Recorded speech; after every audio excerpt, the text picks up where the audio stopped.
Is the British Bigfoot a relic hominid? Now, for the purpose of this video, I will refer to the UK Wildman as the British Bigfoot. Bigfoot is a name I feel is just a modern explanation for the creatures seen and reported all across the world. But in reality, Bigfoot is an American term from the 1950s, used to describe the North American Sasquatch. In the UK, historically, our wildman has been called a Woodwose, a hairy man of the woods, said to still exist out there somewhere, elusively avoiding modern humans, and is still witnessed by many people from all across the UK. I'm often asked, what is the British Bigfoot, Deb? And the honest answer is, I don't know. I know all of the theories behind what they might be, and many of them fit the bill. For example, he could be little more than an animal, an ape of some kind, a baboon, a gorilla. He could be a descendant of Gigantopithecus. He could be a spectral or phantom being, Nephilim, or a dimensional or an earthly traveller. But after 40 years of research, my own opinion is the British Bigfoot is a relic hominid of some kind that understands nature, energy, and the connection to the earth as a whole in a way lost to us modern humans. In 2023, an international team of researchers at the University of Central Lancashire uncovered 11,000-year-old human bones in Hominid Wood in Cumbria. Now that's the earliest find of human remains ever discovered in Britain. The man they found was buried at Hominid Wood about just as we thawed out for the last ice age. It wasn't until 12,000 years ago that the ancestors of modern Brits finally arrived on the island and stayed for good. But they were hominids here, and they were here long before man arrived. On England's southern coast in the 1990s, anthropologists recovered what are the oldest hominid remains ever in the UK. The find was that of a shin bone and 2 teeth, dating back 500,000 years ago. Researchers think the bones belong to Homo heidelbergensis, the species that many anthropologists consider to be the common ancestor of modern humans and Neanderthals. And I believe they're still out there, thriving in unknown places, and have done for at least 500,000 years. We now know as many as 4 different hominid species lived here in the UK, dying out or assimilating in response to climate change. Scientists believe these hominids probably fled England during extreme cold times when glacial ice covered the area. But I believe at least some of them found a way to survive here, and glimpses of their descendants are reported from time to time as the odd human runs into them. When heidelbergensis settled in the UK, as well as using rock structures and caves for shelters, they're the first species we have evidence of building free-standing structures made from sticks in a typical A-frame build known as the terra armata structure.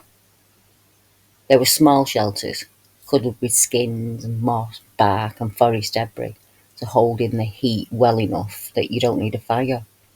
In fact, this way of building is still the #1 bushcraft or survival shelter used worldwide, and they're used by tribes in many different cultures. Like early humans, heidelbergensis did not stay in one place for a whole year, so the structures that they built would be quick to put up or take down. And in some places, they remained in areas that the tribes would return to over and over again, as they were hunter-gatherers.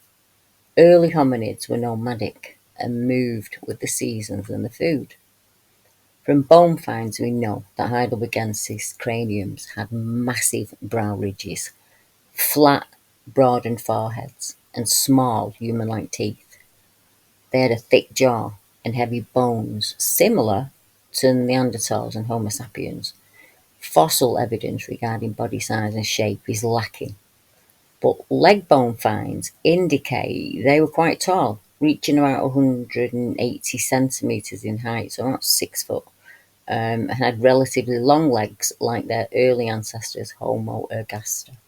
The shin bone size and thickness and the bony ridges found on them indicate that they were strong and heavily built.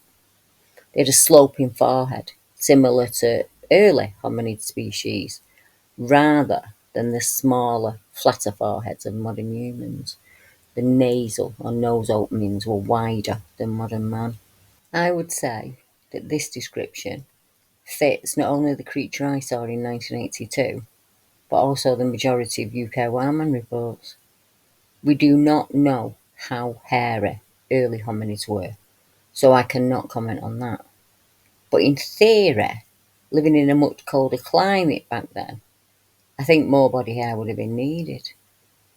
Homo heidelbergensis were known to use primitive tools, and their diet was varied as they were hunters and foragers, but we know that they ate a large amount of meat and fish. They were also ate seasonal plants, grubs, bugs, and larvae. Evidence finds tell us that heidelbergensis used red ochre, mud, or lichen or algae to change their skin colour, but we don't know why. It's thought by mainstream science this was for celebrations of some kind, but I would suggest it was used as a natural camouflage, enabling them to get very close to prey and to avoid the many predators that roamed the Isles back then. A walk in the forest was a very different thing than it is in our modern times, and wolves and bears were not only the biggest predators out there, not really a dog walker's main concern or worry in modern times. It's thought that Homo heidelbergensis may have been the first species to bury their dead, based on 28 skeletons that were found at a site in Spain. Evidence suggests the development and use of an early language, and it is also suggested they manipulated the forest to suit their needs and were known to travel great distances in search of food or new ground. But where did they go in the worst weather, or when they were sick or ill? Did they access the thousands of tunnels below the UK, many of which are still unmapped or visited? We know they utilised the cave systems for shelter or to hunt from. A high point would have been valuable ground, as it is with modern day hunters. You can see your prey all across the valley and hundreds of miles away. It goes without saying they would have explored the cave systems looking for shelter, food, or water. We know this due to archaeological finds. So the next time somebody tells you there's no such thing as a British Wildman, remind them that once we were all wild, and the historical record in the UK shows we were not the first to walk this land, and our history predates Native America by several thousand years.